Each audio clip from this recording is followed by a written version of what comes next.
Hello, this is Henry Kramer, 605 Chaser, and I am coming to you live here regarding the expected winter event.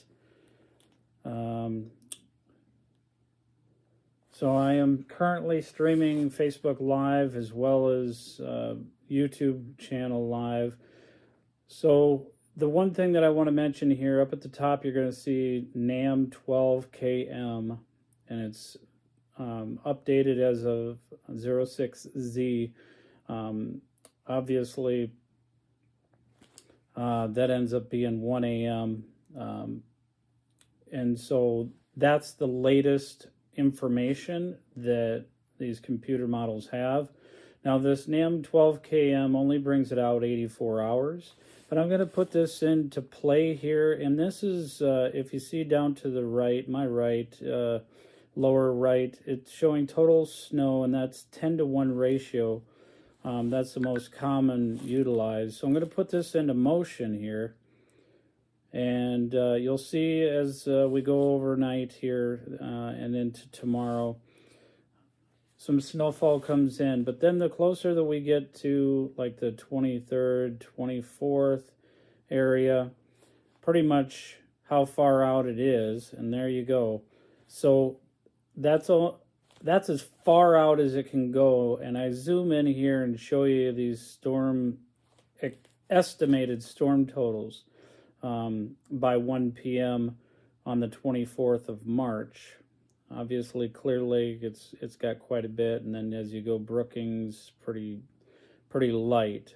I don't want you to stop viewing because, trust me, you're going to want to see the next weather model that goes a little bit farther out. As the title of this is showing, you know, the 24th and 25th are the bigger of the days for the snowfall in some areas.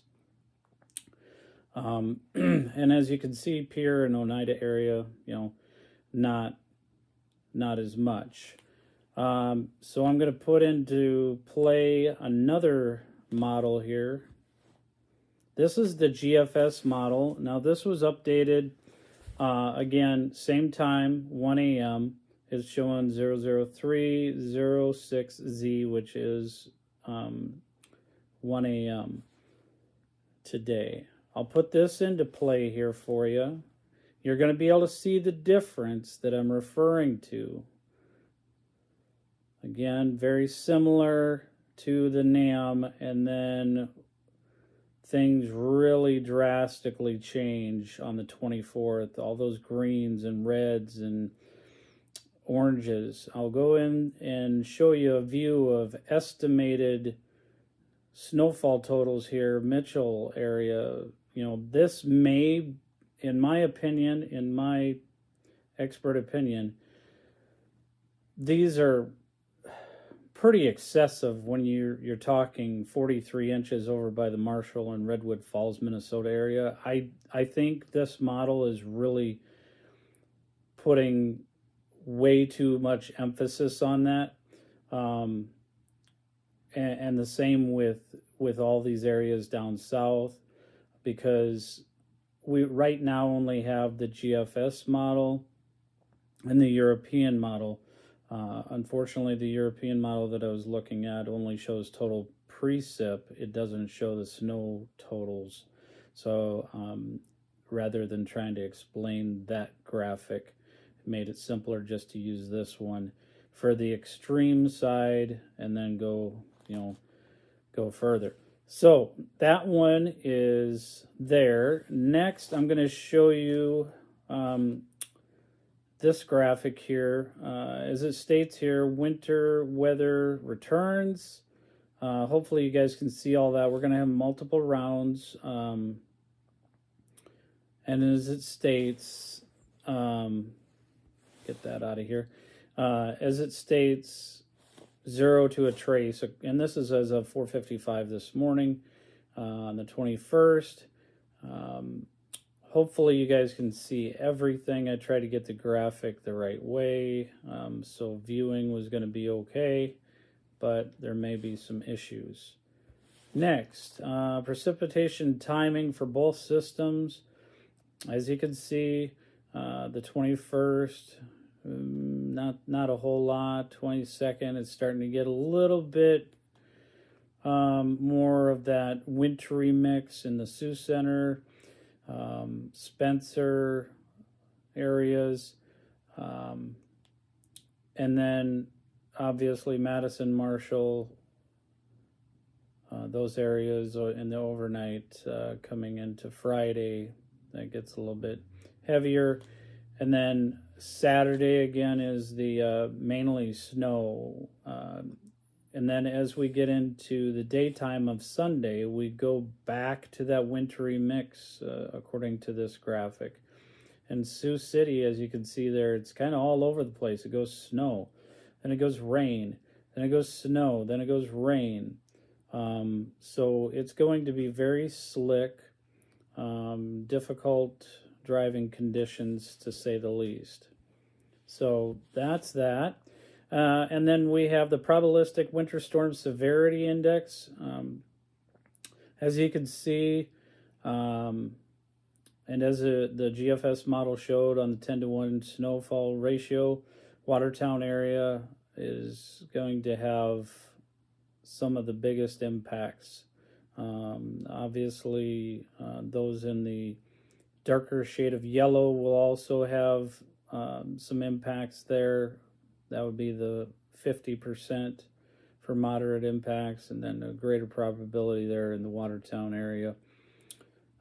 But a lot of this can change. I cannot stress that enough, because with winter storms, the track of the system is currently pretty low, the confidence. So I just wanted to come on live to let you guys know where we stand as of this morning. Again, precipitation amounts are, the confidence isn't exactly a whole lot of confidence there either. So the track of the storm, as well as the precipitation amounts, those are difficult. And as it states there, track of the low shifting, the rain, snow line further north could change the outcome of where the highest snowfall totals come into play. So that will be difficult. Apologize. Let me get the other graphic here and see if we can. This is a freezing rain quantitative precipitation graphic. So as I go through on this one, this kind of gives, again, based on the GFS model, so that same time frame, but this is between now and 10 p.m. on the 26th, as it states. So there's potential for a ½ inch of ice in the southwestern portion of the Sioux Falls region. Worthington, again, near a ½ inch of ice. So any of those that are traveling on I-90 heading towards the cities, it's going to be a treacherous drive, whether you're going to the cities on Sunday or Monday, or you're coming back from the cities on Sunday or Monday. Either way, it is going to be pretty treacherous and dangerous conditions, to say the least. And the next thing that I wanted to show you, this is just kind of given a graphic. Again, GFS model shows here, same update. This was at 1 a.m. And we're going to go through this for the precipitation type, just so you can see visually where it changes. The blue is snow, the green is rain, and then of course the pinkish, that is the mix or the ice. We'll play through this a couple of different times here just to make sure.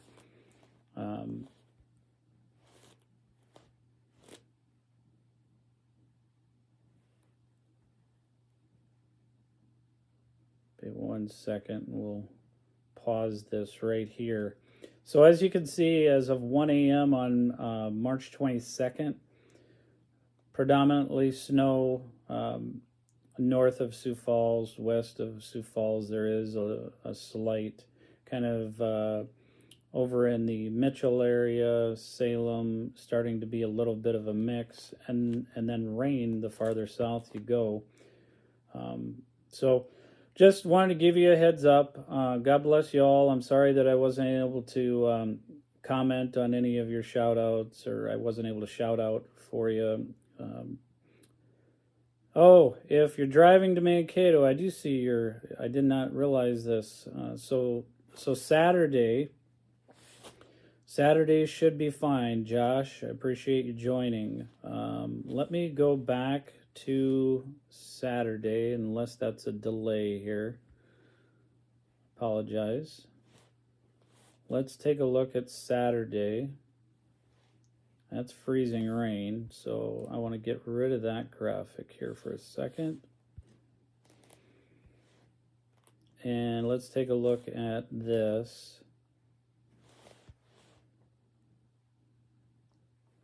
So Saturday,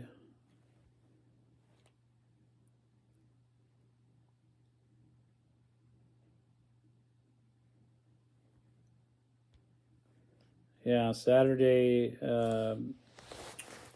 trying to think of 21st, 22nd, 23rd. Put that back into play here so I can figure out, let me stop that 1 second so I can bring it back up. Apologize, I didn't see that right offhand.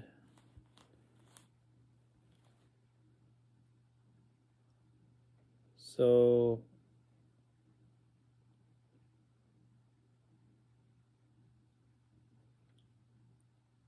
$23rd, it's looking like it should be okay. But again, Josh, appreciate you commenting and appreciate that you're one of the top fans. Want to also mention then, so if the 23rd, let's say you're going to the cities on Friday or Saturday, you should be fine if you're heading back Saturday. If you're alert and aware of, practicing safe driving conditions during winter weather. But if you're planning on making any type of trip up to the cities or even Mankato area, like Josh is, or outside of any type of travel on the 24th or the 25th, so that's Sunday and Monday, whether you're going up there or you're headed back, I would not advise being on the road. Things can change pretty quickly. One thing I didn't mention is there are going to be chances of some wind gusts after and briefly during this snow event. How much the winds are going to gust right now is a little tough to predict. But as some of you may already know, even an inch to 2 inches of snow, or even a trace amount of snow, if you get 25 to 30 mile an hour wind gusts at periods of time, that, especially in an open area when you're driving on the interstate or areas that don't have shelter belts and out in the country type thing, you can really have the traveling conditions deteriorate quite quickly. So just practice safe driving and know your weather forecast ahead of time. I will have another update on Saturday for this, so that way, and maybe even sooner. Thanks, Josh. Best weatherman in the Sioux Empire. I love it. So whatever you're planning on in your travels, just know your forecast ahead of time and make sure that you tune in.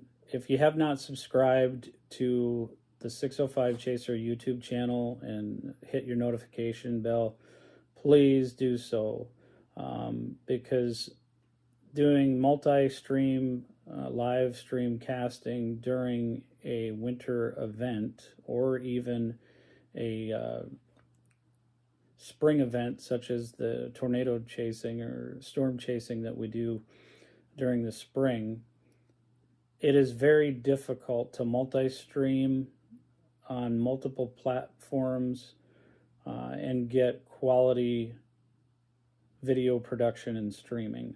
So that is the other reason that I ask all of my fans that are on Facebook, please go to YouTube channel and be sure to like, give a thumbs up, hit the notification, subscribe, so that way when we do have these live events and I'm not able to go on Facebook like I am today, you'll be able to get those weather updates live as they're happening. God bless you all and take care.